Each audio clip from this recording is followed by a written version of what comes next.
Bien, je vais vous parler des inégalités sociales à travers une question bien particulière, qui est une question aussi vieille que la sociologie, c'est de savoir pourquoi, alors que nous sommes si attachés à l'égalité, nous avons tant de mal, et surtout depuis les 20 dernières années, à produire de l'égalité sociale. Voilà. Alors, je voudrais, pour commencer, dire que la sociologie des inégalités, c'est une sociologie, au fond, extrêmement facile, parce qu'il suffit d'un bon appareil statistique pour mesurer les inégalités. Ce qu'il y a d'agréable avec les inégalités sociales, c'est que chaque fois qu'on mesure, on trouve. On n'est jamais déçu. Il y en a toujours.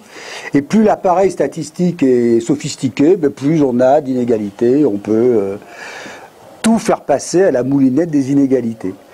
Et si on ajoute à ça une forme d'indignation morale, disant les inégalités c'est très très mal, on peut faire une carrière honorable de chercheurs qui mesurent des inégalités et qui constatent que c'est vraiment pas bien qu'il y en ait. Bon.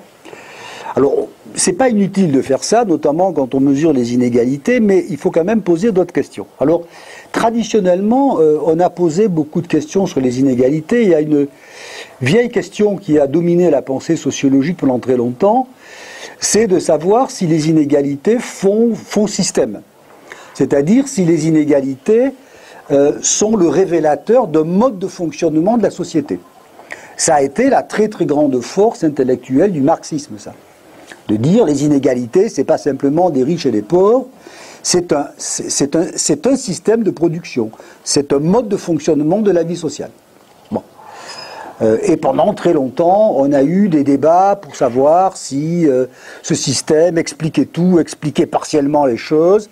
Et quand j'avais l'âge de cette partie de l'amphi, grosso modo, la sociologie consistait à montrer que derrière tout, il y avait des inégalités de classe qui expliquaient tout, je sais pas moi, la culture, le sport, l'opéra, la politique, le rapport à la religion, étaient renvoyés à ce système. Ça, c'est un type de question qu'on a longtemps posé, qu'on pose un peu moins ces temps-ci, j'en dirai deux mots, parce que, en même temps que nous avons le sentiment que les inégalités reviennent et nous envahissent, nous avons beaucoup de mal à définir un vrai système d'inégalités. On est plutôt dans un registre, aujourd'hui, d'inégalités multiples. Il y a les inégalités de revenus, puis les inégalités d'éducation, puis les inégalités de santé, puis les inégalités de genre, puis les inégalités d'origine, sans qu'elles se superposent automatiquement. Je veux dire, par exemple, sans vouloir choquer personne, que s'il y a une inégalité entre les hommes et les femmes, il y a aussi une répartition très forte des hommes et des femmes au sommet et au bas de la hiérarchie des revenus. Pour le dire d'une manière vaguement obscène, il y a aussi des femmes très riches. Madame Bettencourt, par exemple. Voilà, toutes les femmes ne sont pas pauvres. Dans le monde de classe, c'est plus simple. Quand vous êtes ouvrier, vous êtes à la fois mal payé, exploité, vous vivez d'une certaine manière, vous consommez d'une certaine manière, vous votez d'une certaine manière. Aujourd'hui, on n'est plus tellement dans cette configuration, et c'est ce que montrent tous les travaux. Au fond, il y a une sorte de multiplication des régimes d'inégalité. Bon, c'est des questions qu'on pouvait se poser, qu'on se pose toujours. Il y a d'autres questions qui se posent, qui moi m'ont beaucoup intéressé, c'est de la question de savoir pourquoi, alors que nous vivons dans un flot d'inégalités qui ne nous scandalise pas la plupart du temps, certaines inégalités nous paraissent acceptables, mais surtout, pourquoi certaines inégalités nous paraissent inacceptables. Voilà. Vous venez de passer des concours, ça veut dire que vous pensez que les résultats des concours sont fortement inégalitaires, évidemment, puisqu'il y a des reçus et des collés, mais que cette inégalité est juste. Parce que vous faites l'hypothèse que l'arbitre est impartial, que tout ça c'est comme un match de tennis, à la fin on ne discute pas de savoir si le vainqueur a mérité de gagner. Mais il y a des inégalités qu'on ne voit pas comme ça du tout. Donc qu'on va considérer comme injustes et sur lesquelles on va mobiliser une économie morale des sentiments d'injustice. Voilà, ça c'est très facile à faire sociologiquement. Vous demandez aux acteurs quelles sont les inégalités qu'ils perçoivent, et vous leur demandez pourquoi ils les trouvent injustes. Et donc ils vont développer tout un tas de théories banales de la justice sociale, et en particulier, on va se rendre compte que presque tous les gens ont lu John Rawls, que presque tous les gens ont lu Kant.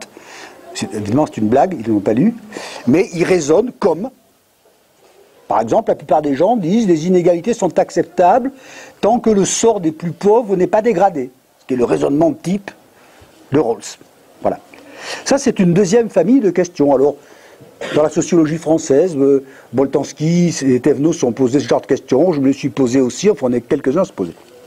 Et puis vous avez d'autres questions qu'on pourrait se poser, et une que je me suis posée, c'est pourquoi, alors que nous affirmons sans cesse et de plus en plus que nous sommes égaux, pourquoi au fond nous avons rendu grâce à Tocqueville sur le triomphe de l'égalité fondamentale de tous, pourquoi, alors que nous pensons de plus en plus, par exemple, cette chose étrange que les hommes et les femmes sont égaux. Ça peut vous paraître très allant de soi, mais ça n'était pas apparu comme allant de soi jusqu'à ce qu'un général catholique donne le droit de vote aux femmes, et jusqu'à ce qu'un gouvernement leur donne le droit d'avoir un compte en banque. Enfin, je veux dire, voilà. Et vous voyez d'ailleurs que ça coince encore quand on veut donner certains droits à des minorités, etc. Mais enfin, grosso modo, on vit dans des sociétés qui affirment l'égalité fondamentale, y compris d'ailleurs la rhétorique raciste, qui a longtemps été une rhétorique de l'inégalité biologique des individus, est devenue aujourd'hui une rhétorique alambiquée, disant oui, on est égaux, mais quand même, du point de vue de la culture. Mais plus personne n'oserait dire écoutez, c'est pas compliqué, les races sont inégales, et il se trouve que celle à laquelle j'appartiens est au-dessus, mais c'est un pur hasard. Voilà. Donc on n'ose plus parler comme ça, donc d'une certaine façon, on est de plus en plus attaché à l'égalité, les droits d'égalité se renforcent, on est de plus en plus sensible à des inégalités qu'on ne voyait même pas, comme les discriminations, le droit donné aux personnes handicapées. Donc, vraiment, on a progressé en termes d'égalité. Mais quand on regarde les statistiques et la vie sociale, eh bien, on s'aperçoit que depuis 20 ans chez nous, 30 ou 40 ans aux États-Unis, en Angleterre, eh bien, les inégalités sociales se développent. Que d'une certaine façon, d'un côté, nous affirmons notre égalité, et de l'autre côté, nous vivons dans des inégalités sociales de plus en plus fortes. Alors, en général, pour expliquer ce paradoxe, on va trouver un grand nombre d'explications qui sont souvent très acceptables et qui ont l'avantage moral de dire que si les inégalités se développent alors que nous aimons tant l'égalité, c'est parce que c'est pas notre faute. Voilà, c'est pas ma faute. Alors, on sait de qui c'est la faute, évidemment. Aux Chinois, aux Indiens, c'est-à-dire à tous ces gens qui sont rentrés sur le marché économique, un marché mondialisé, qui ont mis en concurrence des économies qui ne l'étaient pas, qui ont mis en concurrence des main-d'œuvre qui ne l'étaient pas, qui ont mis en concurrence des États-providence qui ne l'étaient pas. Et d'une certaine façon, les sociétés égalitaires se heurtent à des mécanismes économiques qui produisent de l'inégalité. Ça se comprend assez facilement. Concurrence à la baisse, économies financières qui paraissent déconnectées de l'économie réelle, et beaucoup de gens disent, au fond, le creusement des inégalités est une forme, c'est un effet des mécanismes aveugles du capitalisme. On n'y est pour rien, voilà, on n'y est pour rien. Il y a des cas qu'on a un peu oublié, et je voudrais rendre hommage aujourd'hui au 30e anniversaire de la manière dont Margaret Thatcher a liquidé les mineurs anglais, où des sociétés ont choisi l'inégalité. On oublie un peu ça, que Thatcher et Reagan ont choisi l'inégalité, ont été élus sur un programme inégalitaire, en disant l'égalité ça suffit. Bon. avec l'idée que les pauvres méritent bien ce qui leur arrive, que, en plus, si on continue, on fait des raisonnements à la Spencer, hein, si on continue à aider les pauvres, on va vers la catastrophe. Donc il y a eu des politiques inégalitaires. On ne peut pas dire que la France soit dominée par ça. Bon, on n'est pas dans un monde où les gens disent l'inégalité c'est une très bonne chose et il faut qu'on ait des politiques développant les inégalités. Donc nous sommes, dans un système où on est un peu coincé parce que d'un côté, on voit des inégalités se développer, certaines s'expliquent incontestablement par la mise en concurrence des économies, et là-dessus je n'ai rien à ajouter ou à retrancher à ce que raconte Piketty, que tout le monde a lu, notamment de ce côté de la salle, parce qu'il y a un concours, ou Stiglitz. J'ai des gens qui vous expliquent ça, mais il faut les lire très attentivement. Ils vous disent, ça explique l'explosion des richesses chez les 1% ou chez les 0,1% des revenus les plus élevés. C'est-à-dire ça explique les super riches. Mais pour le reste des inégalités, dès que vous comptez les inégalités avec un coefficient de Gini, ou plus simplement avec les 10% les plus riches et les 10% les plus pauvres, les inégalités, elles ne s'expliquent pas comme ça. Elles ne s'expliquent pas comme ça. Donc, je me suis posé la question de savoir, non pas pourquoi nous avons choisi les inégalités, mais pourquoi le long mouvement très bien décrit par Rosan Vallon de production de l'égalité sociale entre 1910 et 1990, pour dire les choses simplement, en tout cas en France, qui fait que nous avons réduit le coefficient de Gini par plus de 2. C'est considérable, hein, beaucoup plus que 2. Puisque grosso modo, au début du siècle, on est à 10. Les 10% les plus riches sont 10 fois plus riches que 10% les plus pauvres. Aujourd'hui, on est à 3,5, 4. Donc, on a voulu réduire les inégalités. Ça a été des politiques sociales, ça a été des mouvements sociaux, ça a été des idéologies, ça a été tout un tas de choses. Et la question que je me pose, pourquoi cette machine-là, consistant à transformer l'égalité démocratique de tous les individus en une relative égalité sociale, pourquoi ça ne marche plus? Voilà la question que je me suis posée dans un livre qui n'est pas un livre de sociologie, c'est-à-dire que je n'ai pas fait du tout un travail de savant, je n'ai pas fait d'enquête, c'est un petit essai que j'ai fait pour une collection que j'aime bien, qui s'appelle La République des idées, parce que même si on n'a pas un goût formidable pour la lecture, on peut toujours lire, entre Dijon et Paris, un livre de la République des idées. Ça prend exactement le temps du voyage pour le lire. Alors, je fais l'hypothèse que la plupart des inégalités, aujourd'hui, d'une certaine manière, sont des inégalités qui sont le résultat de nos pratiques. Alors, ce n'est pas vraiment un effet pervers au sens de Boudon, parce que ce n'est pas comme un bouchon routier, quelque chose qui nous tombe sur la figure alors qu'on n'a pas voulu le produire. On a un rapport beaucoup plus ambigu. Mais nous avons choisi des pratiques d'une certaine manière parce qu'elles sont inégalitaires, même si l'on va s'indigner des résultats de ces pratiques. Comme aurait dit Pascal, nous sommes tous des demi-habiles. C'est-à-dire, on se raconte des blagues, mais on y croit quand même, mais pas trop.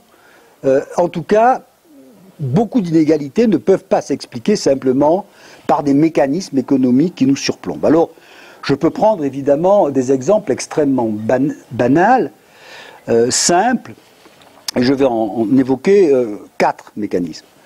Le premier, c'est la logique que soulignent tous les sociologues de la ville, la logique du séparatisme social. Bon. C'est-à-dire, chacun d'entre nous ne déteste pas les autres, mais préfère vivre avec des gens qui lui ressemblent. Voilà. Donc, on s'aperçoit, quand on regarde la structure des villes, que le vieux mélange très inégalitaire haussmannien. Vous avez lu Paubouille?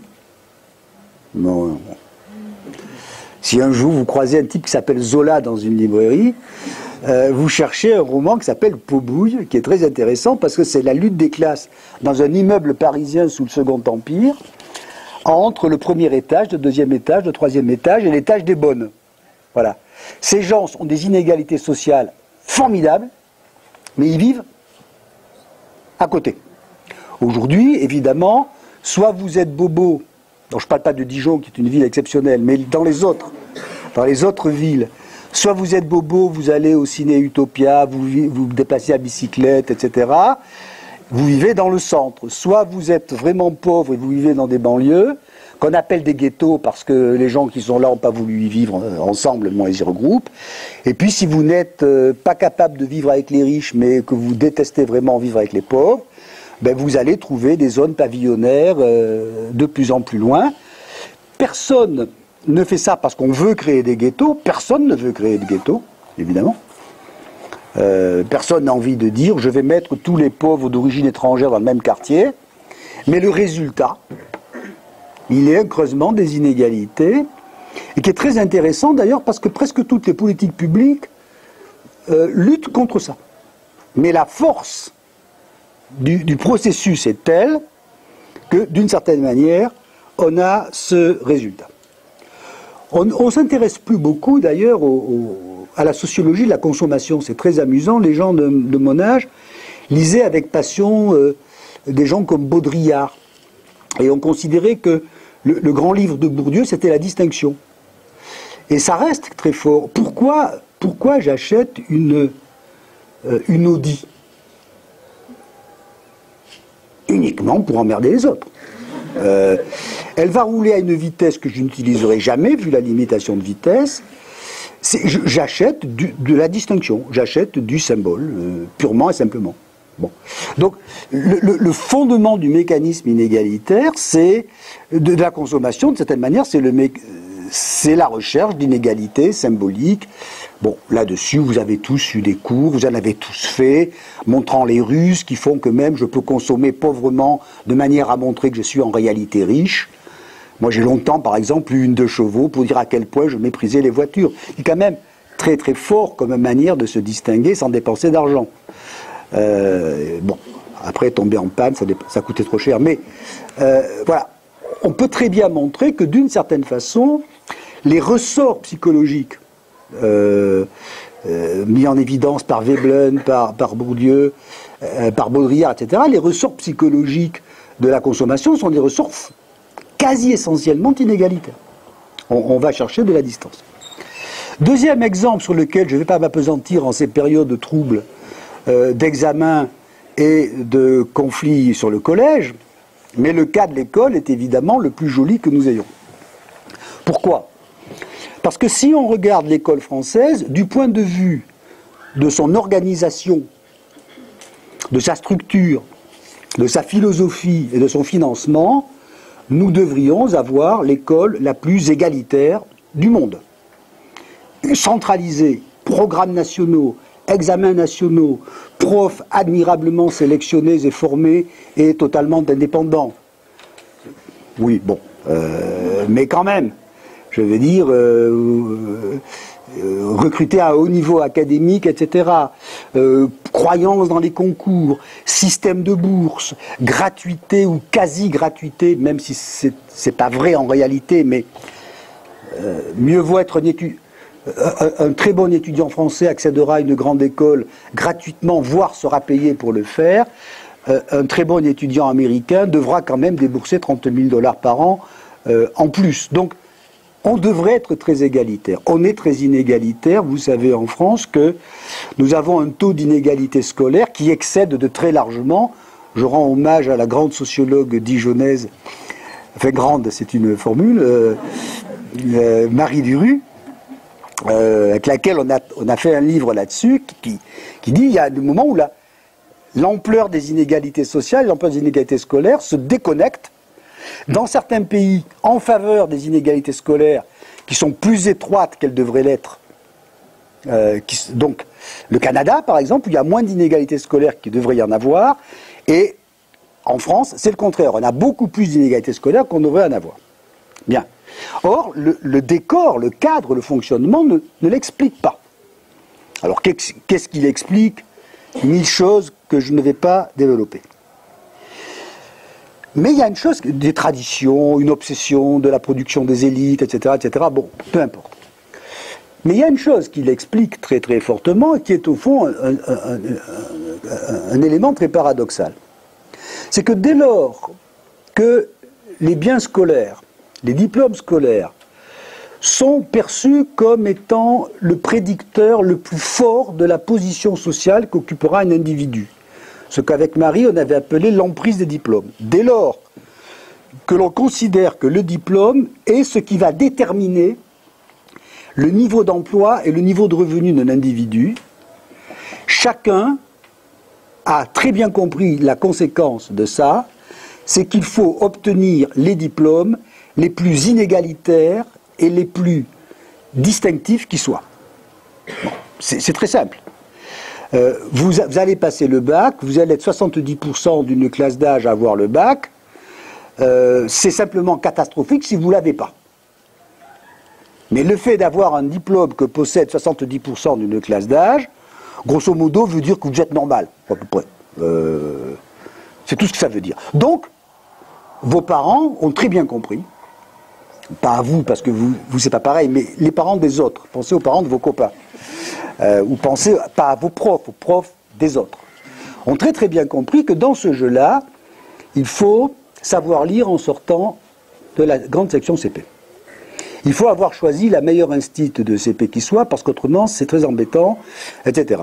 Il faut évidemment avoir fait du latin au collège, même si le latin n'a jamais développé chez vous autre chose que de l'urticaire, mais c'est tout à fait essentiel pour être dans la filière qui fera... Bon, évidemment, il faut faire un bac dans le bon lycée, celui-là par exemple. Il faut évidemment choisir S parce que, bon, quand même, on a beau dire... ce qui fait d'ailleurs que la majorité des élèves de S n'aiment pas les sciences et les mathématiques, mais ils aiment être les meilleurs. Voilà. Vos parents d'ailleurs ont pu vous faire un peu de piano et de tennis parce que ce sont des exercices ascétiques. Donc vous ne deviendrez jamais des champions de tennis ni des pianistes raisonnables, mais vous aurez appris à vous maîtriser, etc. Donc au fond, vous allez, pas vos parents, mais ceux des autres, ont joué l'inégalité. Et au fond, le diplôme que vous avez, c'est pas du tout le bac, c'est un bac avec un an d'avance, une mention, que vous allez obtenir grâce à des épreuves si rares que les profs, pour garder la discipline dans ces épreuves, vont mettre des notes d'une générosité vraisemblable. Peu importe, l'essentiel, c'est à la fin, il faut mettre le pied dans la filière qui vous rapportera. Les parents qui font ça, et les élèves qui font ça, et les profs qui font ça, ne sont pas des gens méchants. Je m'empresse de le dire. Je l'ai moi-même fait, probablement sans le savoir, avec mes propres enfants, qui, eux, je vous l'assure, le font d'une manière parfaitement sans état d'âme, avec leurs propres enfants. Parce que tout le monde a très bien compris que dans le domaine scolaire, par exemple, on a intérêt à l'inégalité. Et je crois qu'on ne comprend pas, c'est la seule remarque que je ferai, on ne comprend pas l'hystérie totalement étrange qui s'est emparé de la société française à propos du latin au collège. N'en déduisez pas que brutalement les gens ont eu un amour pour Sénèque. Sarkozy défendant Sénèque, c'est très très étrange. Simplement on défend, mais il faut leur dire qu'ils se rassurent, si c'est plus le latin, on trouvera un autre truc. Bon. Nous ne choisissons pas l'égalité. Et donc quand on a un repas de famille ou un repas entre copains, on va dénoncer les inégalités scolaires au hors-d'œuvre, et puis à partir du plat de résistance, on va expliquer comment on s'est débrouillé quand même pour échapper au truc. Voilà. On pourrait le montrer sur le développement du privé, qui d'ailleurs se fait avec une désingularisation du privé. Le privé devient un élément du système public, etc., etc. Donc là, on a des vrais mécanismes inégalitaires. On ne peut pas dire c'est là. Ce mécanisme-là, vous ne l'expliquez pas par Wall Street. Voilà. Et d'ailleurs, quand vous prenez la défense de ces mécanismes-là, du Figaro à l'UMA, il n'y a pas une faille. On n'est pas dans des histoires de droite et de gauche, on est dans l'idée qu'une partie de la société a parfaitement compris que l'inégalité... le paradoxe, au fond, c'est que nous avons besoin d'une inégalité. Alors ne vivez pas ça comme un jugement moral, je répète, les acteurs n'ont pas à être moraux, je suis très rawlsien là-dessus, c'est les institutions qui doivent être justes, et pas forcément les individus. C'est pas la peine de dire aux individus, soyez républicains et choisissez le plus mauvais collège de Dijon.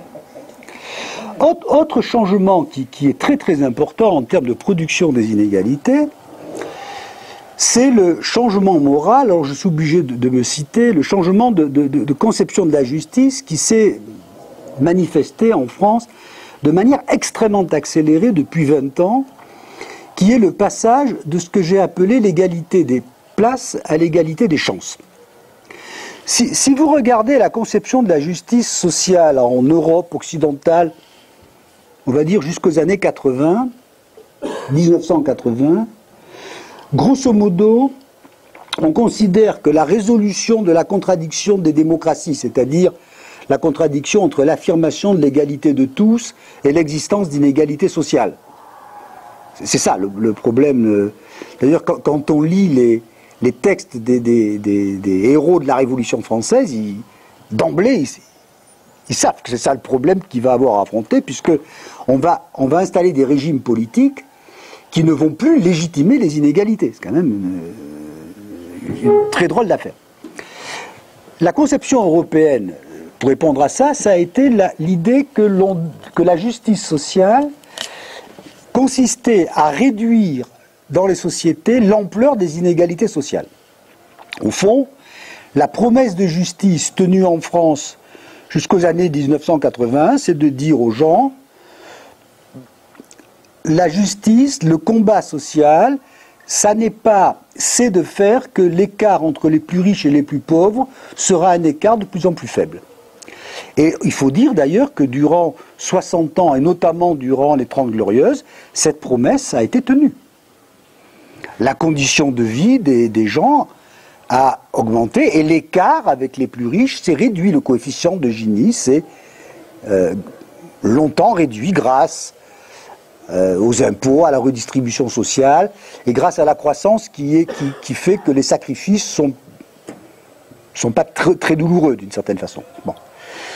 À partir des années 80, bien plus tôt aux États-Unis, qui sont d'emblée dans un autre modèle, la conception de la justice sociale, c'est l'égalité des chances.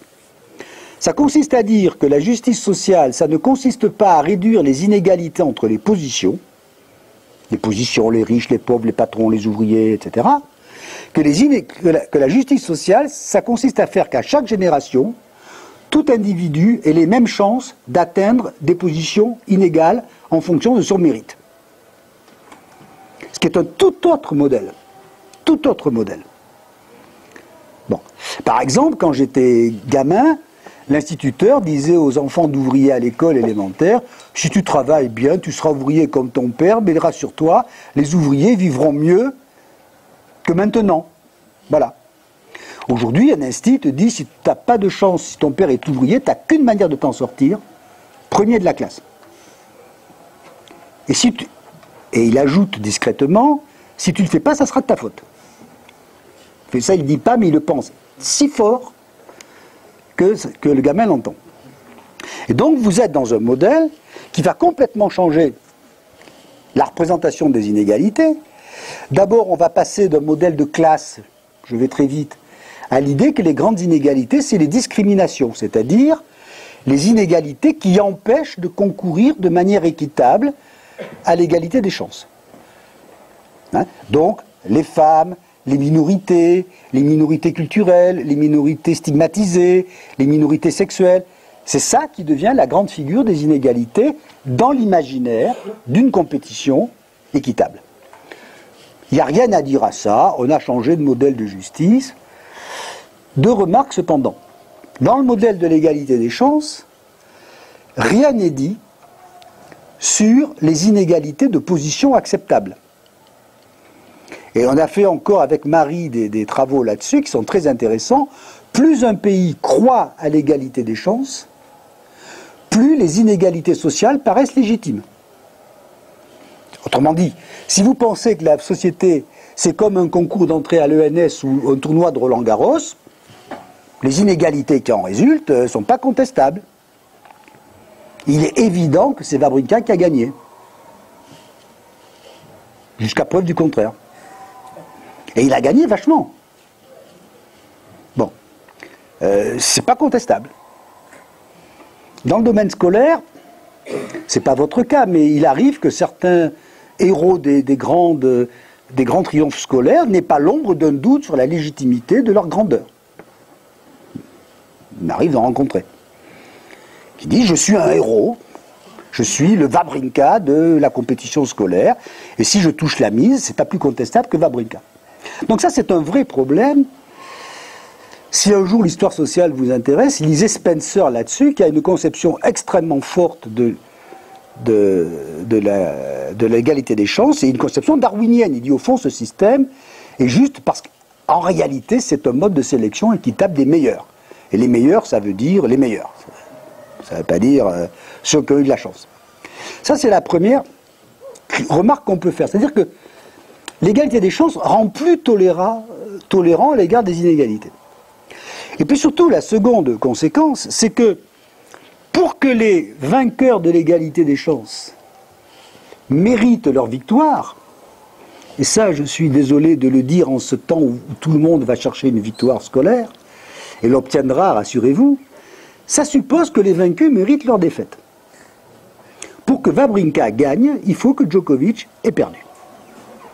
Djokovic s'en fiche parce qu'il sait que dans 8 jours, il recommence un match. Mais à l'école, quand on a perdu le match, on ne recommence pas. On est déjà redoublant. Vous voyez l'horreur. Bon. On n'accédera même pas à la compétition. Donc, qu'est-ce qui se passe? C'est que plus vous avez croyance dans l'égalité des chances, plus les inégalités, au fond, deviennent légitimes. Et alors, on s'en rend compte à travers des sondages qu'analyse en particulier un sociologue français que vous connaissez, qui s'appelle Serge Pogam, qui prend des séries de sondages sur, en Europe, comment expliquez-vous le chômage? Alors, pendant très longtemps, vous avez des explications en termes d'égalité des places. Les gens disent, c'est le système, c'est la faute au capitalisme, c'est la concurrence internationale, etc. Et puis, depuis une dizaine d'années, la réponse majoritaire, le chômage, ça a une réponse très simple, le chômeur. La cause du chômage, c'est le chômage. Il y a même un homme politique qui a fait une très grande école, dont il est sorti major, et qui veut être élu là-dessus, qui s'appelle Wauquiez, qui parle comme le baron de Gérandon en 1840. Bon, je ne vais pas vous ennuyer avec l'érudition possible, voilà. C'est-à-dire qu'il dit la faute du chômage, c'est le chômeur. Mais il n'est pas seul, Wauquiez. Il lit les sondages et il espère être élu là-dessus. La faute de la pauvreté, évidemment, c'est les pauvres. Et c'est vrai, regardez les pauvres, quand même. Ils ont une vie désordonnée, ils picolent, ils regardent des conneries à la télé, alors qu'ils devraient, logiquement, lire Télérama, regarder Arte, et lutter pour sortir de la pauvreté. Ben non, ils ne font pas. Et donc, vous êtes dans un système qui, d'une certaine manière, a un peu basculé, je ne sais pas si je me fais comprendre, qui fait que nous condamnons collectivement le chômage et la pauvreté, personne n'est pour le chômage et la pauvreté, et faites un test, quand vous aurez le temps d'aller dîner avec des amis, lancez la conversation là-dessus, je vous fais le pari que vous aurez, au début du repas, le chômage et la pauvreté sont les gangrènes de notre société, et qu'au milieu du repas, une petite voix dira « Ouais, mais quand même, je connais des pauvres et des chômeurs, ils abusent drôlement. » Et vous allez voir, brutalement, qu'est-ce que ça veut dire? Ça veut dire l'égalité des autres n'est pas vraiment désirable dès lors qu'ils méritent ce qui leur arrive. Bon. Ça, c'est un changement très très profond. Le dernier thème, c'est le thème du déclassement. C'est un thème un peu compliqué. Dès lors que vous pensez que les positions sociales que vous occupez procèdent d'inégalités justes, le déclassement devient la grande peur des sociétés. Et là-dessus, vous savez, si vous avez suivi l'actualité des sciences sociales, vous avez deux thèses, au fond. La thèse punie, qui dit il y a vraiment du déclassement des classes moyennes, et la thèse Morin, Éric Morin qui dit non, les classes moyennes ne se déclassent pas, elles ont la trouille. Je suis plutôt côté Morin, je dois vous dire. Parce que les vrais déclassements, c'est les gens d'en bas. Le vrai déclassement, c'est le prolétariat qui devient un sous-prolétariat, parce que quand on ferme l'usine, il n'y a rien en dessous. Bon. Mais le déclassement des pharmaciens, j'y crois pas. Le déclassement des profs, j'y crois peu. C'est symbolique, ils sont vous êtes symboliquement très déclassés, mais dans l'échelle des revenus, vous êtes à peu près, enfin nous sommes à peu près au même niveau, et un couple de professeurs agrégés de 45 ans fait partie des 5% de revenus les plus élevés. C'est tout, c'est pas un scandale, c'est pas une honte, c'est pas la peine de faire croire qu'on va être déclassé. Il n'empêche que si vous êtes dans un système où vous manipulez la peur du déclassement, ça a un effet. C'est qu'il faut défendre des inégalités qui deviennent légitimes. Et ça, c'est une tragédie française, si je peux me permettre de dire comme ça, parce que quand vous avez des syndicats extrêmement faibles, comme c'est le cas en France, et quasi essentiellement mobilisants dans la section publique d'État et des professions, évidemment, vous avez une logique qui est beaucoup plus sensible. Je suis très favorable aux syndicats, je le signale au passage, mais qui est beaucoup plus sensible à la défense des positions qu'à la prise en compte des positions. Je rends hommage à mon vieil ami Robert Castel, qui n'a cessé de raconter ça. Et au fond, on va laisser s'externaliser sur les plus fragiles, etc., le prix de l'incertitude, de la fragilité. C'est pas ma faute, puisque moi je bénéficie d'une inégalité qui est parfaitement légitime, acceptable. Donc quand vous regardez tous ces mécanismes, on pourrait en prendre d'autres, vous vous rendez compte que d'une certaine manière, nous sommes tous attachés à l'égalité, mais ça ne veut pas dire que nous allons vouloir de l'égalité sociale. Nous sommes beaucoup moins désireux de transformer l'égalité fondamentale en égalité sociale. Alors, pourquoi ? L'hypothèse que je fais, qui est une hypothèse d'extrême banalité, c'est de dire que pour vouloir l'égalité sociale des autres, il ne faut pas simplement s'en sentir égaux, il faut s'en sentir solidaire. Au fond, je voulais appeler ce petit livre « Pourquoi payer ses impôts ?» Payer des impôts, payer des taxes, ça veut dire payer pour des gens que l'on ne connaît pas, mais dont on estime qu'on est solidaire.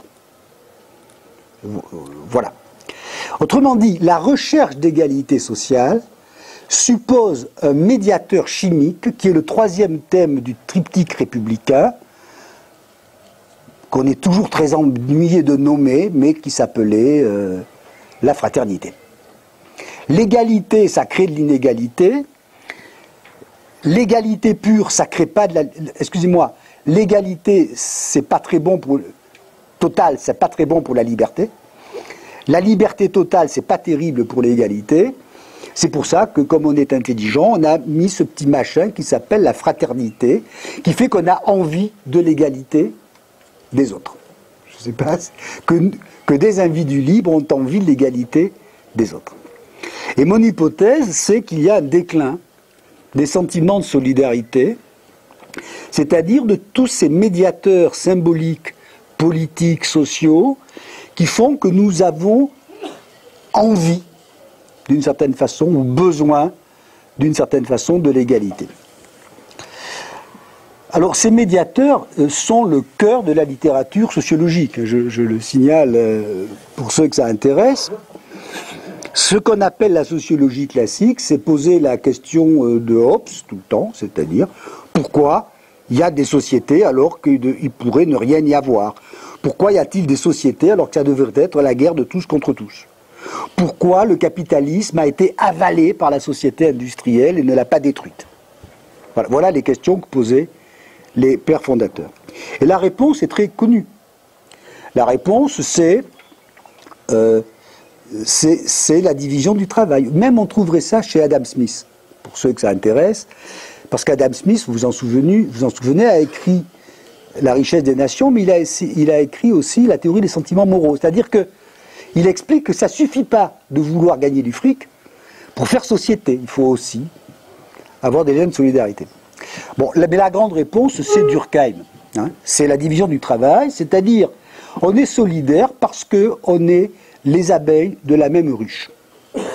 Et je prends volontairement la métaphore saint-simonienne de la ruche. Au fond, je paye des impôts parce que je dépends des autres. Et c'était une image extrêmement forte de la société industrielle, lorsque la société industrielle était une société nationale, intégrée. La France que j'ai connue était, de ce point de vue-là, vous paraîtrait extrêmement bizarre. Je veux dire, mon papa roulait dans une Peugeot qui achetait de l'essence raffinée en France, sur des pneus Michelin, où on écoutait une radio Philips, ou des disques je ne sais quoi, et les fringues n'avaient pas des trucs chinois dans le dos, mais des trucs Roubaix, je ne sais quoi. Donc l'image d'un organisme dans lequel les ouvriers, les agriculteurs, les ingénieurs, etc., font une sorte de ruche traversée par des conflits de classe, bien sûr. Mais il n'empêche que c'est cette image organique. Il va de soi que cette image organique a été liquidée par ce qu'on appelle la mondialisation. C'est-à-dire que regardez la marque de vos fringues, de vos chaussures, demandez-vous quelle musique vous écoutez, sur quel appareil vous l'écoutez. Vous pouvez ensuite toujours voter Mélenchon, vous aurez l'air malin. Vous êtes internationalisé jusqu'aux oreilles. Je ne sais pas un reproche que je vous fais, simplement évitons la schizophrénie. Voilà. Donc, ça ne fonctionne plus comme ça. Ce qui est d'ailleurs a des conséquences très fortes sur la structuration en classe sociale, puisque les classes sociales existent si elles ont des rapports de classe. Or, les rapports de classe se détendent. Je veux dire que les gens qui travaillent à EADS et qui font des Airbus ont des rapports de classe avec les Chinois, mais pas avec les gens du Gers. Ils sont dans d'autres mondes, dans d'autres économies, même dans d'autres économies cognitives, si vous voulez. C'est assez désemboîté. La deuxième manière de faire société, c'est pas Durkheim, c'est Rousseau. C'est-à-dire, c'est la réponse française classique, c'est de dire la société existe parce qu'elle se représente comme société dans un système politique. Et une fois qu'on a coupé la tête au roi, ce qui fait que la société se représente, c'est le système démocratique comme représentation de la vie sociale. C'est un thème très fort dans l'œuvre de Rosan Vallon, je le signale, quand il explique, au fond, la double représentation, c'est-à-dire la représentation démocratique, ce sont les intérêts divergents qui se représentent, mais qui fabriquent une représentation commune de la dramaturgie sociale, d'une certaine manière, du contrat social. Et puis la troisième dimension de la solidarité, qui est celle avec laquelle on est souvent très mal à l'aise, c'est la représentation durkheimienne, c'est la représentation symbolique, c'est la représentation imaginaire, c'est ce qu'on appelle la fraternité. Bon. Au fond, on est très mal à l'aise avec ça aujourd'hui, mais d'une certaine manière, on se représente, la solidarité passe par un imaginaire de la fraternité, et très longtemps d'ailleurs, cet imaginaire, ça a été la religion. La religion, c'est quand même très commode pour dire nous sommes frères parce que nous sommes les enfants du même Dieu. Et d'ailleurs, je vous rappelle que dans un tas de religions, on s'appelle frère et pas complètement et pas pour des raisons complètement anecdotiques. Bien.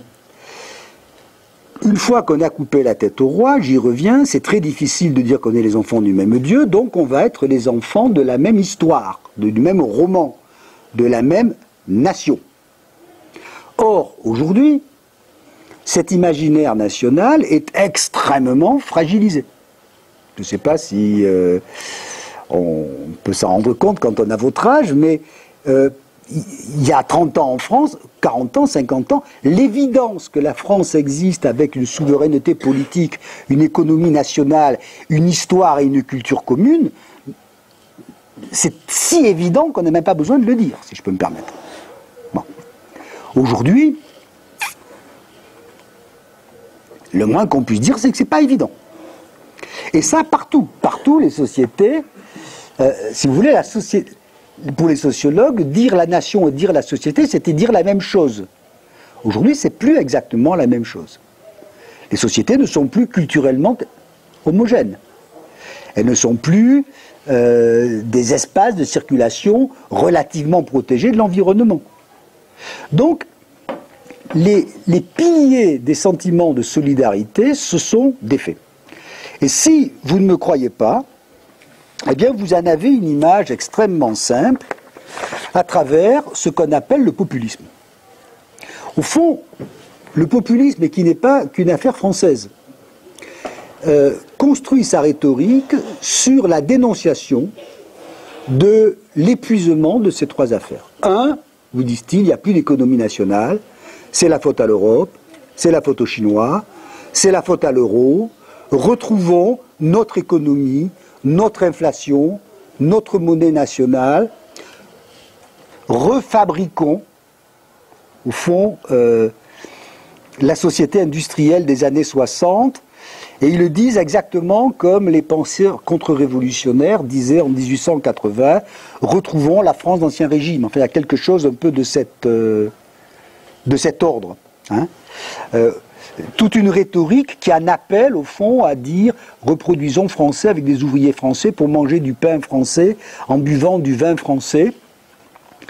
On vendra ces produits aux autres qui auront la courtoisie de ne pas nous vendre les leurs. Enfin bon, ça sera formidable. Bon, je crois que c'est imaginaire, mais je ne suis pas un spécialiste. Je crois que c'est...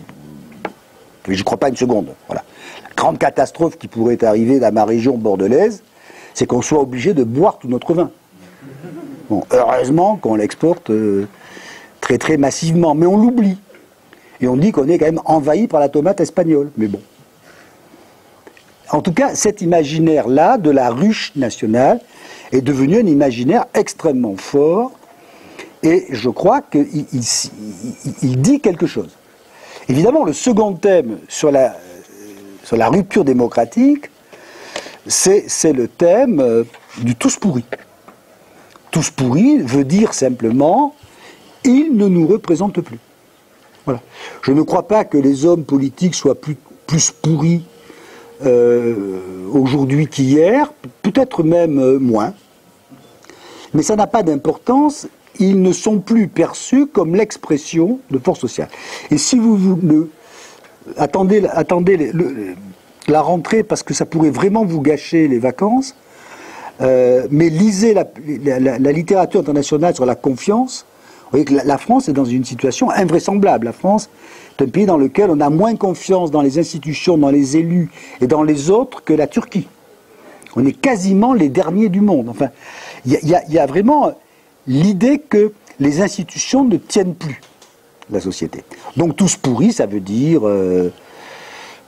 là encore, c'est des imaginaires. Un chef, un coup de balai, des vrais élus du peuple, etc. Et puis le troisième thème, qui est le plus manifeste, c'est de dire revenons à la nation telle qu'elle était. Une nation, évidemment, qu'on va, comme toujours, réinventer. Elle a toujours été chrétienne, blanche, gauloise. Le train passe à Alésia, j'ai vu. C'est le Alésia de... Ah ouais? Mais c'est là qu'on a perdu, non, Alésia? Enfin... Donc Gergovie, on passe à Gergovie, voilà. Gergovie, bouvine, etc., une langue. Et donc, l'idée, c'est qu'on va refaire nation, mais contre ceux qui ne sont pas de la nation. On va refaire nation contre ceux qui n'en sont pas. Et ceux qui n'en sont pas, c'est d'abord, évidemment, ceux qui n'ont pas le même background religieux, puis le même background culturel, puis, etc. C'est l'idée, mais c'est très vieux dans l'histoire, c'est pas nouveau dans l'histoire de l'humanité, c'est retrouvons une fraternité contre les autres. On peut considérer que tout ça, c'est un mauvais moment à passer. On peut considérer que tout ça, ce sont des idées irrationnelles et dangereuses. Je veux bien, je pense personnellement que ce sont des idées irrationnelles et dangereuses. Je ne crois pas que ces idées-là soient un simple reflet de la crise économique.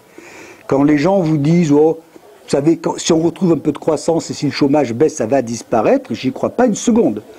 Ça grimpe au Danemark, ça grimpe en Suède, c'est au gouvernement en Finlande, c'est au gouvernement en Norvège, la Ligue du Nord, c'est pas complètement rien en Italie, enfin... Et la Ligue du Nord, évidemment, c'est la région la plus riche de l'Italie. Bon. Donc, je crois que, au fond, ces mouvements posent une question fondamentale pour les sociologues. C'est, même si leur réponse est maurassienne, pour dire les choses simplement, je crois qu'ils posent la question de savoir si on peut refabriquer les sentiments de solidarité et de fraternité qui pourraient relancer la machine à vouloir de l'égalité sociale. Voilà la question que je pose. Alors à partir de là, mes réponses vont être beaucoup moins fermes que la question que je pose.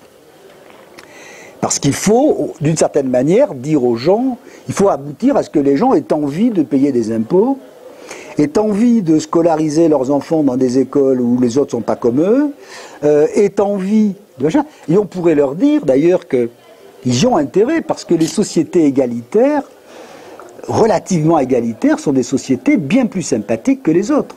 Le taux de criminalité est bien plus bas, le niveau de santé des gens y est beaucoup plus haut, avec des dépenses publiques moins élevées, la confiance démocratique est formidable, vous n'avez pas besoin de mettre de contrôleurs dans le tram parce qu'il va de soi qu'on paye le tram parce qu'on sait que le tram a été payé par la collectivité. Enfin, ça a des aspects extrêmement agréables, l'égalité.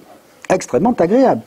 Et vous avez des travaux, notamment d'un Anglais qui s'appelle Wilkinson, qui montrent que l'inégalité, ça rend bête, méchant et en mauvaise santé, parce qu'on devient agressif, on se protège, on a peur de tout, on est obsédé par son statut, etc. Donc, on pourrait défendre l'égalité, mais évidemment, il faut être durkheimien, il faut que ça repose sur des sentiments, sur des imaginaires. Alors, si l'on considère que le scénario un peu étrange qui consiste à dire revenons dans la société industrielle des années 60 où la France était sagement gérée par l'Église, par le général de Gaulle et par le Parti communiste, s'il y a peu de chances qu'on y revienne, et les gens qui ont mon âge, il n'y en a pas ici, et qui l'ont connu n'en ont pas forcément une nostalgie formidable. Je veux dire, c'est comme l'école de la République, elle devient vachement bien, mais surtout quand on ne l'a pas connue. Bon, voilà. Donc c'est des bêtises. L'idée qu'une vague de nettoyage des écuries démocratiques par des chefs vertueux, on a quelques expériences historiques qui devraient nous rendre assez prudents là-dessus. Et l'idée qu'on va faire une nation où on sera tous blonds aux yeux bleus me paraît ni raisonnable, ni souhaitable. Et puis même, on s'est tellement mélangé que tout ça n'a souvent quasiment aucun sens.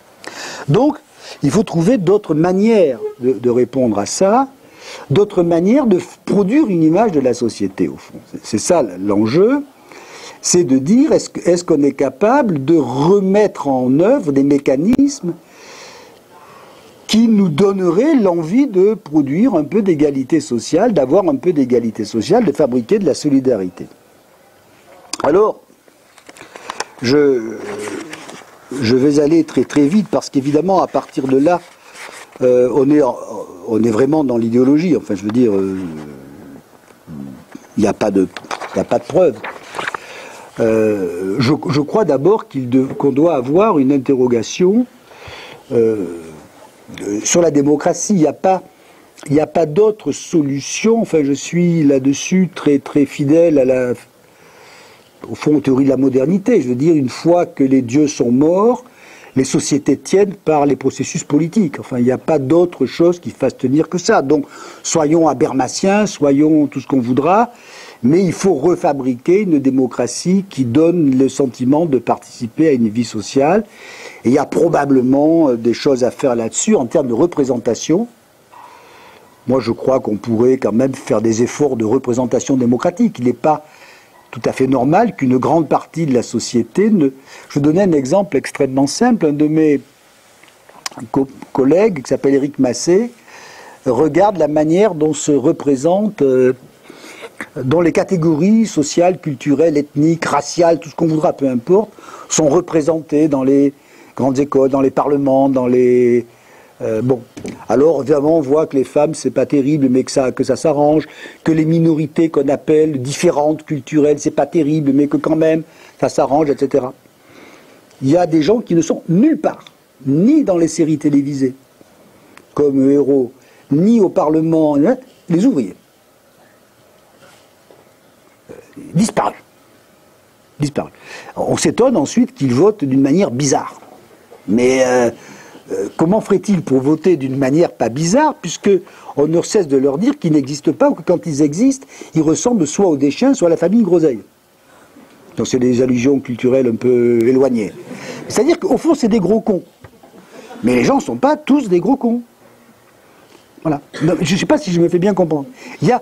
D'ailleurs, le vocabulaire de la sociologie est très étrange. Si un sociologue bourdivain était venu dire à mon père « Bonjour monsieur, vous appartenez à une catégorie faiblement dotée en capital culturel », je crois qu'il se serait pris 2 claques. Parce qu'il aurait attendu qu'on lui dise « Monsieur, vous êtes ouvrier ». Et ouvrier, c'est pas une insulte, ça veut dire vous faites partie des gens qui produisaient les richesses de ce pays. Mais si vous êtes une femme dotée en capital culturel, ça veut dire je vous regarde du point de vue du cagneux, que Bourdieu n'a jamais cessé d'être, au fond. Le point de vue du cagneux est très honorable, je voudrais vraiment vous dire la plus grande admiration que je porte sur lui, mais c'est pas un point de vue universel. Voilà. Donc je crois qu'on a de vrais problèmes là-dessus, y compris évidemment des problèmes de ce qu'on met en débat dans une vie démocratique. D'une certaine façon, on ne pourra pas éternellement rester dans des systèmes où la moitié des gens ne votent pas et où ceux qui votent contre celui qui est là, parce que celui qui est là, d'une certaine façon, il est évident que François Hollande, la victoire de François Hollande, c'est d'abord la défaite de Nicolas Sarkozy, dont la victoire était d'abord la défaite, etc. Je veux dire, voilà. Donc, on a probablement à réfléchir sur une mutation de la démocratie qui est un gros problème, mais sans lequel on ne pourra pas recréer ce minimum de confiance. Deuxième chose qui me paraît, moi, très importante, c'est qu'en dépit de tout, je vous rappelle que la France est une société dans laquelle 57% de la richesse produite est prélevée et transformée en dépenses publiques. C'est-à-dire quand même, on est pas mal là-dessus. J'ajoute heureusement en termes d'inégalité sociale. Si vous prenez les inégalités avant redistribution sociale et après redistribution sociale, vous faites diminuer le coefficient de Gini par 2. Donc c'est bien. Enfin, en termes d'égalité, je veux dire, bon, c'est bien. Sauf que les gens ne veulent plus payer. Ce qui est très caractéristique, c'est je ne veux plus payer d'impôts, je ne veux plus payer de taxes, je suis bonnet rouge, je suis pharmacien, je ne veux plus payer. Enfin, les pharmaciens sont dentistes. Bon, je ne veux plus payer pour les autres. Voilà. Et même, on voit en Europe, il y a un très joli bouquin de Davzi là-dessus qui montre que les régions riches ne veulent plus payer. Voilà. Les Catalans ne veulent plus payer, les Lombards ne veulent plus payer. Et demain, pourquoi, après tout, la région Rhône-Alpes dirait pourquoi payer, quoi? Je veux dire, non, mais voilà. Donc, on a vraiment un gros problème là-dessus. En même temps, on prélève 57% de la richesse, dont 33% de la richesse nationale devient des dépenses sociales. C'est-à-dire 33%, c'est le chômage, la santé, les EHPAD pour les petits vieux, etc., etc. Tout le problème n'est pas le taux de prélèvement. Peut-être y a-t-il trop de prélèvements, j'en sais rien. Quand on constate que des pays comme la Suède ont 51% et s'en tirent pas plus mal, on doit peut-être pas dépenser de la manière la plus rationnelle qui soit. N'empêche que ce qui est clair aujourd'hui, c'est que vous avez un système et de prélèvement et de redistribution qui est si totalement illisible, si parfaitement illisible, et ça n'est pas qu'une affaire technique, qu'il détruit la confiance. Quand vous êtes dans un système où on prélève plus de la moitié des richesses et on redistribue plus de la moitié des richesses, et dans lequel personne ne peut vous dire ni ce qu'il paye, ni ce qu'il reçoit, d'une certaine façon, tout le monde se sent grugé. Et c'est très intéressant dans les sondages. La partie riche de la population dit « je ne veux plus payer pour des pauvres qui ne les méritent pas », Et la partie pauvre de la population dit j'en ai marre de ne rien recevoir de la part des riches qui ne pensent qu'à eux, la plupart d'entre eux d'ailleurs pensant que la plupart des biens auxquels ils accèdent est gratuite. Personne ici dans cette salle n'a l'idée de ce que coûte une année de vie scolaire. Je ne veux pas vous demander de la payer. Mais ça ne serait pas scandaleux du point de vue d'un contrat social que je sache que quand je passe une année dans une classe prépa d'un bon lycée de province, la société a eu le bon goût de me filer 4 000 €. Comment ? Non mais je veux pas... Écoutez, ils sont sympas déjà d'être là. Bon, ils sont sympas d'être là. Je suis pas hostile. Non mais, comprenez-moi bien. Je vais prendre un exemple qui ne vous concerne pas, qui vous concernera. Il y a quelques mois, je me suis fait opérer. Cette opération a été un échec total. Mais le personnel a été adorable, le chirurgien formidable, très bien. J'avais pu savoir combien j'avais coûté.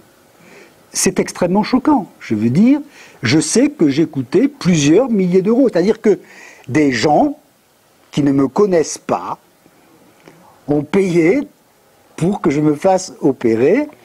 Et je voudrais savoir combien ça a coûté, combien je leur dois d'une certaine manière. Je ne sais pas si je me fais comprendre. Donc, mais on est dans un univers où si ce système de transfert n'est plus, comme aurait dit Hobsbawm, n'est plus, comment dire, sous-tendu par une sorte d'économie morale, par l'idée vague que on paye, on reçoit, on donne, on a des dettes, on a des créances, etc. Ou pour parler comme Marcel Mauss, si on ne voit plus qu'il y a une sorte de système de dons derrière les échanges, évidemment, le sentiment de solidarité s'effondre. Je ne vais jamais vouloir payer. Évidemment, moins les gens me ressemblent, moins je voudrais payer. Pourquoi payer pour ces gens qui, de toute évidence, et ne le méritent pas, ne me ressemblent pas. Donc, il y a des enjeux techniques, si je peux me permettre, sur les mécanismes de redistribution, Alors, il ne s'agit pas de transformer chaque Français en fonctionnaire de Bercy capable... C'est pas de ça il s'agit. Mais si vous prenez, par exemple, toute la rhétorique ouvrière des années jusqu'aux années 70, on vous dit... Les congés, c'est le droit qu'ont obtenu les travailleurs de se reposer. C'est pas le droit d'aller glander en short dans des compagnies à bas coût. C'est pas... Non. Ça, tout le monde a le droit de glander en short. C'est tout à fait différent de dire j'ai donné du travail et on m'a donné en échange un droit au repos. Je sais pas si je me fais comprendre. Je dis ça parce que actuellement je prends beaucoup l'avion avec des armées de retraités absolument atroces, ils ont mon âge, mais ils sont en short, ils ont des coups de soleil, ils sont vulgaires, ils sont pleins de blé, et on voit bien qu'ils doivent rien à personne alors qu'ils ne vivent que. D'ailleurs quand je les interroge, ils disent mais enfin quand même, c'est grâce à mes cotisations que je pars en Crète. Non, non, non, non, c'est grâce aux cotisations des autres. Eux, leurs cotisations, elles ont payé la Crète de leurs parents. Donc, je dis ça avec comme ça un peu d'énervement, parce que vous voyez bien ensuite que quand vous dites on va redistribuer, revoir le fonctionnement du système scolaire, s'interroger sur les mécanismes de retraite, etc., tout le monde vous dit, mais attention, moi je suis par définition grugé dans ce système. Et c'est très très embêtant en termes de solidarité, c'est très embêtant. La conséquence de ça, on la connaît. C'est que si vous ne parvenez pas à reconstruire une sorte de contrat social latent, eh bien, certaines sociétés le font, et après tout, pourquoi pas, vous cotisez pour vous-même dans des compagnies d'assurance ciblées. Hein, vous dites, j'appartiens à cette catégorie, je cotise avec cette catégorie, dont je sais qu'elle boit peu et qu'elle fume peu. Voilà. Je vais rentrer sur le système scolaire, on est aux limites. Aujourd'hui, il ne faut pas se le cacher, on est aux limites de ça. Pourquoi s'acharner à faire une école publique que tout le monde veut feinter? Et pourquoi faire semblant de croire que des établissements publics ne fonctionnent pas avec des taux de sélectivité que le privé n'aurait même pas l'impudeur d'avoir? Non, non, C'est pas moral ce que je dis. Je veux dire, si vous ne parvenez pas à refabriquer quelque chose là-dessus, la tendance normale, et ça se manifeste d'ailleurs sur les sondages à l'égard du système éducatif, c'est 75% des hommes disent « j'ai pas confiance, le système social ne reproduit plus ces inégalités qui nous donnent de chance d'en sortir ». Donc ce sont des enjeux, c'est ça la sociologie, c'est de faire comprendre que derrière des problèmes a priori techniques qui sont le fonctionnement des institutions ou qui sont les mécanismes de redistribution, il y a des enjeux symboliques qui fabriquent quasiment ce qu'on appelle la société. Le dernier thème, évidemment, le dernier thème qui est le plus évident et qui, vous le voyez bien, après les attentats de janvier, nous a sauté à la figure de manière, au fond, très désagréable, c'est la question, c'est, d'accord, la nation n'est plus ce qu'elle était, c'est plus la nation où tout le monde... c'est plus la nation de 1905. Vous savez, 1905, c'est la loi de la séparation de l'Église et de l'État, qui s'est faite dans une société où l'État et l'Église sont dans un affrontement violent, mais dans un affrontement politique, parce que culturellement, la France est composée de catholiques qui vont à la messe ou de catholiques qui ne vont pas à la messe. Ce qui fait que vous soyez catholique ou pas, vous participez du même monde, au fond. Vos enfants s'appellent Joseph, Marie, Anne, Christine, je prends le nom de mes enfants, etc. Voilà. François, bon, tous ces noms. Voilà. Personne s'appelle Mouloud. Voilà. C'est des colonies, des juteurs. Arrivent des gens qui disent moi, l'histoire dont vous parlez des catholiques, je ne sais même pas que ça existe. Vous avez pris, par exemple, je me tourne vers vous. Vous avez pris le jeudi de l'Ascension et le lundi de la Pentecôte. Petite interro écrite pour savoir ce que ça signifie. La Pentecôte et l'Ascension. On pourrait rigoler un moment. Plus personne n'a vraiment le souvenir de ça. Bon. Donc, de ce côté-là, cette espèce de substrat culturel allant de soi, c'est défait. Et c'est d'autant plus défait qu'arrivent des populations qui sont pleinement dans la nation française, mais qui culturellement font qu'on ne peut pas les définir comme des catholiques qui ne vont pas à la messe. Bien. Donc se repose la question, à nouveau frais, de qu'est-ce que la reconnaissance, la question de honnête. Il faut reconnaître des différences. Bien. Mais reconnaître des différences, je vous renvoie à Hegel, ça suppose d'abord que l'on affirme des similitudes. On ne reconnaît pas des différences pour reconnaître des différences. La reconnaissance des différences, ce n'est pas un exercice d'aéroport, où on se dit j'ai croisé un sikh, ah c'était un sikh. Ça dans les aéroports, c'est un endroit formidable, parce qu'il y a plein de différences dont on n'a rien à faire. Mais quand on vit dans la même société, les différences des autres, on en a à faire. Et on en a à faire parce qu'il faut accepter ces différences, ce qui suppose d'affirmer d'abord ce qu'on a de commun. Et je suis très ennuyé de voir qu'en France, c'est un thème qui n'est mobilisé quasiment que par l'extrême droite et par la droite. Je le dis très nettement, je ne devrais pas dans un endroit qui doit respecter la neutralité, mais quand même, quand j'entends un homme politique de droite important dire la laïcité, c'est que où on bouffe du porc à la cantine, où on ne mange pas, c'est pas la laïcité, c'est la nation. Et c'est une nation qui est fondée sur l'exclusion. La laïcité, c'est à la cantine on mange, et si on n'aime pas le porc, on aura du poisson carré. Congelé, enfin, je sais pas comment... enfin, du poisson carré, que tous les gosses aiment, d'ailleurs. Bon.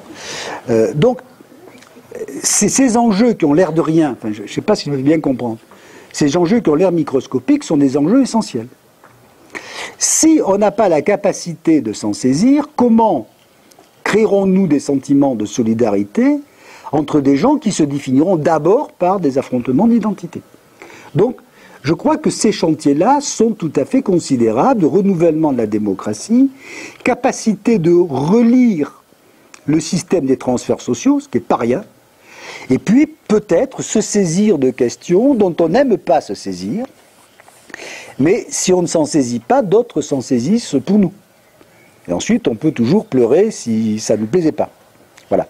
Donc, je crois que la question de l'égalité, aujourd'hui, en France, ça n'est pas qu'une question de mécanisme de production d'inégalité, c'est la question de savoir pourquoi, d'une certaine manière, nous avons perdu la capacité de vouloir véritablement reconstruire de l'égalité sociale. Et on ne s'en consolera pas simplement en disant les inégalités c'est mal et c'est pas de notre faute. J'ai essayé de vous dire que la plupart d'entre elles, ces inégalités, c'était au fond nous les désirions, au fond nous les acceptions, au fond nous les voulions et peut-être faudrait-il être capable de comprendre que l'enjeu essentiel, c'est de savoir pourquoi il est agréable et doux de payer des impôts. Voilà. J'ai été trop long, mais ça nous laisse 3 quarts d'heure pour discuter.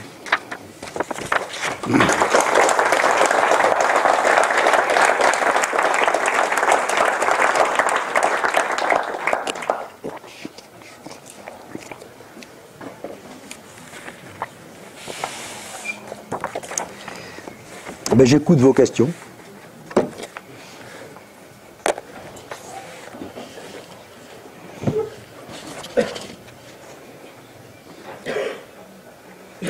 Vous n'aviez pas imaginé que j'allais parler 2 heures. Vous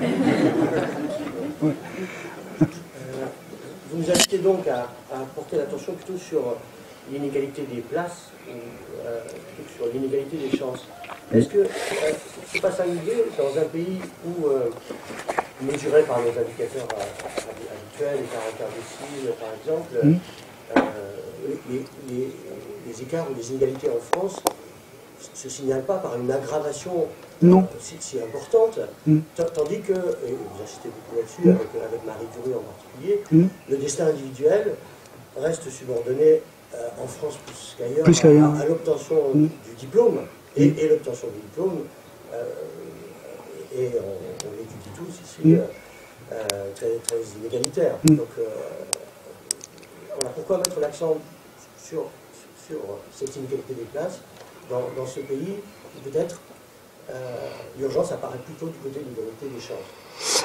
Alors je crois qu'évidemment les deux inégalités il faut combattre sur les deux terrains.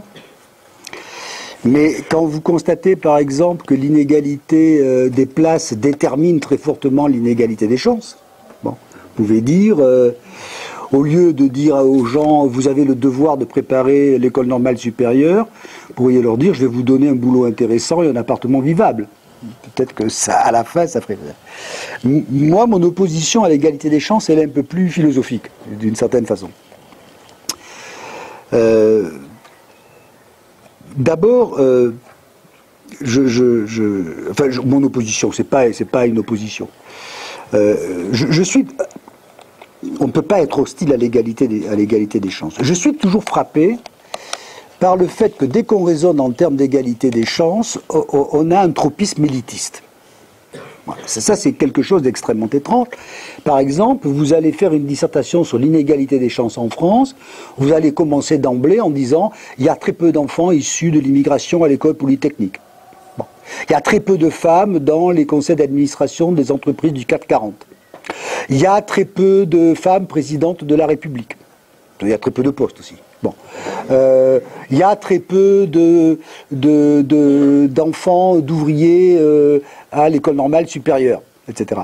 C'est-à-dire que vous, grosso modo, vous avez intériorisé le fait que l'équité d'une société se mesure uniquement sur les élites. Et donc vous allez mettre en place des choses que j'approuve, comprenez bien ma position. Un système Sciences Po, machin, pour faire que 4 enfants de pauvres vertueux, dont on s'aperçoit d'ailleurs qu'ils ne sont pas si pauvres que ça, mais plus vertueux encore qu'on l'imagine, bon, vont finir par intégrer Sciences Po. Très bien, je suis pour, je suis content, ma propre histoire est celle-là, donc je ne peux pas être contre. Mais le problème, c'est que les vraies inégalités sociales, c'est 95% des gamins de ce lycée professionnel sont des garçons issus de la même immigration. C'est que dans cette filière de lycée professionnel, qui se réserve les tâches d'aide-soignante à l'hôpital, vous êtes à 100% de gamines d'origine africaine. Et ça, personne ne regarde jamais. Autrement dit, il y a dans le modèle de l'égalité des chances un modèle Roland-Garros. Bon, je dis ça parce que j'adore le tennis. Bon. C'est-à-dire, Roland-Garros, c'est extrêmement simple. Même statistiquement, c'est fascinant. Vous faites entrer 128 joueurs. Vous organisez 7 rounds, il vous en reste un. Ça élimine à une vitesse formidable.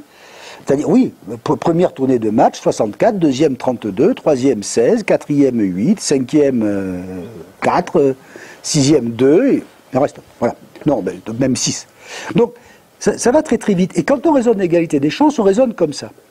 Si vous regardez maintenant les demandes sociales, vous regardez les demandes sociales, je suis désolé de le dire, quitte à avoir l'air un peu bébête, dans les enquêtes, moi, que j'ai faites auprès des gens, et dans celles que fait mon ami Baudelot sur le bonheur au travail, les gens ne veulent pas rentrer à l'ENA. Ils ne savent même pas que ça existe. Et les gens ne veulent pas rentrer.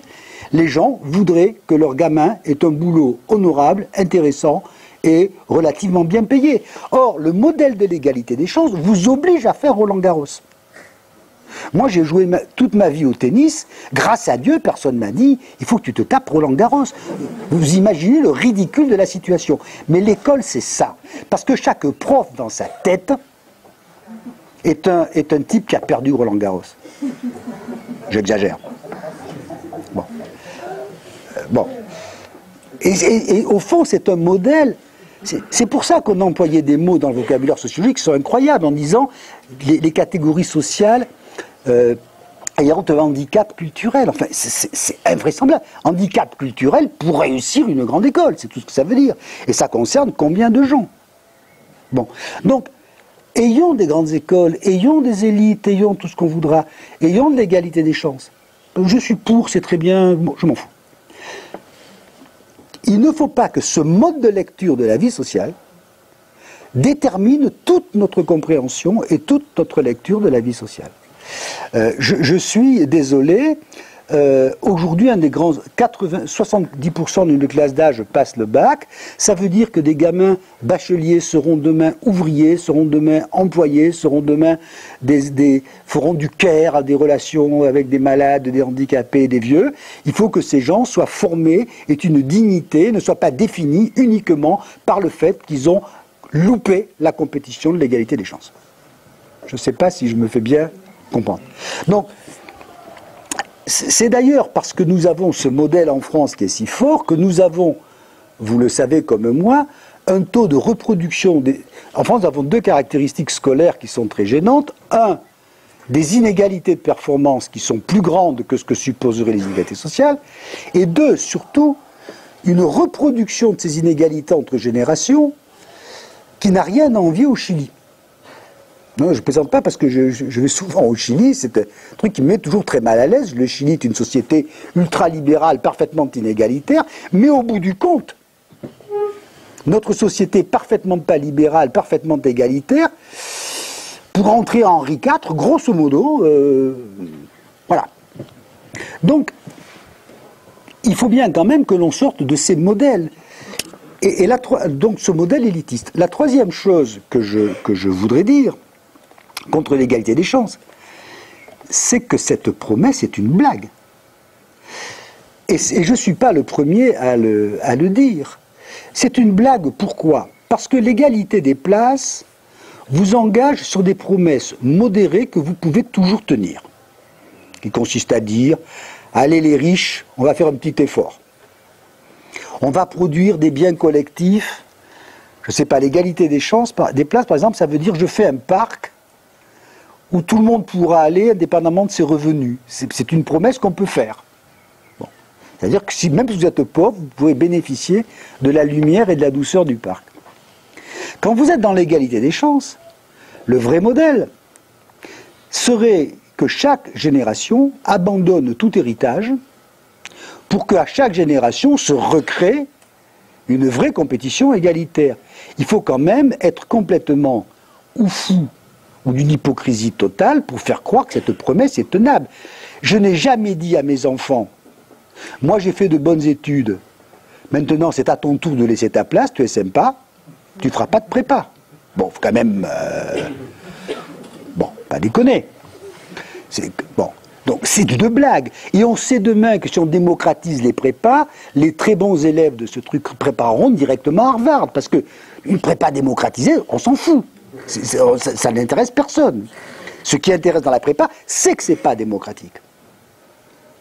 Vous comprenez? Donc cette promesse-là n'est pas... Elle est à la fois... Moi j'avais utilisé la formule fiction nécessaire. C'est à la fois juste et indispensable, mais il ne faut pas trop y croire. Parce qu'on ne peut pas la tenir. Alors vous avez des modèles, des vrais libéraux qui sont des gens d'ailleurs fort sympathiques, les vrais libéraux, parce qu'ils poussent le raisonnement à terme et quasiment jusqu'à l'absurde. Alors c'était le vrai libéral, c'était par exemple Thomas Paine. Vous savez, ce philosophe anglo-américain du temps de la Révolution américaine, et qui dit, moi, la solution, puisque nous allons maintenant être tous égaux, on va se heurter aux inégalités sociales, le grand problème, évidemment, c'est qu'il va falloir que les inégalités sociales soient incontestables. Et pour qu'elles soient incontestables, il n'avait pas évoqué Roland Garros, mais c'est Roland Garros. Alors, ça veut dire quoi pour Paine? On détruit l'héritage. Grâce à la fortune accumulée, la fortune publique accumulée par l'héritage, on crée un fonds qui fait que tout jeune de 18 ans se verra offert une somme qui serait actuellement à peu près de 100 000 $. Voilà. Avec cette somme, à 18 ans, vous donne cette somme, vous la buvez, vous la fumez, vous vous payez une assurance vie, vous vous payez des études, mais on vous devra jamais plus rien. Parce que ce qui adviendra de vous après cette somme sera le résultat de votre responsabilité, de votre liberté. Ok? C'est-à-dire ce qu'il adviendra de vous, si vous l'avez bu, tant pis. Si vous avez fait des bonnes études, tant mieux. Ne venez pas pleurer en aucun cas. On ne vous devra plus rien. Et quand vous serez vieux, la fortune que vous aurez accumulée sera remise aux pauvres. Donc c'est une sorte de système socialiste, parce qu'on redistribue à chaque fois. Mais vous voyez à quel point c'est sympa. Et celui qui a montré à quel point c'était fou, c'est un philosophe américain, très proche de Rawls, qui s'appelait Dworkin. Et qui a montré que l'égalité des chances supposerait que dans chaque cas, on soit capable de distinguer ce qu'il appelle les choix et les circonstances. Vous avez réussi l'épreuve de maths. Si c'est le résultat de votre choix, de votre liberté librement engagée dans la compétition mathématique, le résultat est incontestable. Mais si par hasard c'est le résultat d'un don que vous a laissé votre grand-père, c'est-à-dire d'une circonstance, ça n'est pas acceptable. Bon, ça c'est un exemple un peu tiré par les cheveux. Mais vous avez cette maladie. Cette maladie, si je peux démontrer que vous êtes pour quelque chose dans cette maladie, la société ne vous doit plus rien. Parce qu'en termes d'égalité des chances, vous avez... Donc ça peut rapidement devenir, l'égalité des chances, un modèle légèrement parano. Et je vais terminer sur une observation empruntée à un sociologue américain qui s'appelle Wilson, Julius Wilson, que vous connaissez peut-être. Julius Wilson est un grand sociologue américain noir qui a fait une carrière académique tout à fait formidable entre Chicago et Harvard. Et dans les années 70, à Chicago, Wilson a été le grand théoricien de la discrimination positive. C'est-à-dire, il a dit, si on veut vraiment de l'égalité des chances, il faut créer des handicaps d'une certaine manière positifs pour que on lève les obstacles à la discrimination, etc., etc. 35 ans après, Wilson dit on a réussi, ça a marché, ça a marché. Il s'est créé une bourgeoisie noire qui n'existait pas. D'ailleurs, c'est évident que quand vous regardez la société américaine des années 60 et que vous voyez un président noir aux États-Unis, vous dites qu'est-ce qu'est-ce qui s'est passé, le directeur du Washington Post est noir, enfin je veux dire, il s'est créé une bourgeoisie noire, c'est incontestable, bravo, tant mieux, via discrimination positive. Wilson dit, cependant, le problème qui n'est pas rien, c'est que la situation moyenne des Noirs par rapport à la situation moyenne des Blancs, c'est très profondément dégradé, parce que l'égalité des chances suppose qu'on aide ceux qui le méritent. Et les autres, on ne leur doit plus rien. Et donc, le résultat, c'est qu'on a créé une élite noire. Bravo, Jacques. Je suis pour, enfin, comprenez-moi bien, je ne suis pas ambigu là-dessus. Je suis pour.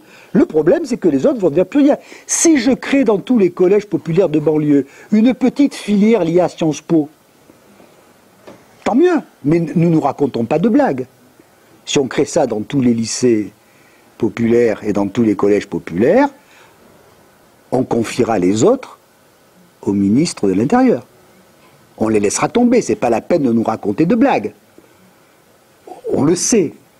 On le sait.